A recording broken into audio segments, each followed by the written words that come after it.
Просто лайфхак. Если вы вдруг в течение рабочего времени захотели какому-то другу что-то написать, спросить, сказать, или задать вопрос какой-то личный на тему путешествия, на тему, там, не знаю, школы, садика, ну, это свои, да, вопросы, на тему какой-то совместной прогулки, я пишу отложенные сообщения на вечер.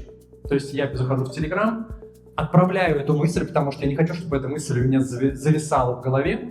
Я отправляю ее отложенным, она отправляется в какой-нибудь чат или какому-нибудь другу или знакомому вечером, в 8-9 часов вечера, когда мой фокус уже не такой сильный, да и вообще его нет, я расслаблен в плане работы, не надо сложные решения принимать. Ему это сообщение отлетает, и мы начинаем переписывать. Потому что если я отправлю ему днем, то у меня величайший соблазн начать с ним общаться и обсуждать. Все, ты освободил мысль, ты как будто бы поговорил, хотя еще не поговорил. И вечером ждешь приятного общения, обсуждения, там, не знаю, путешествия.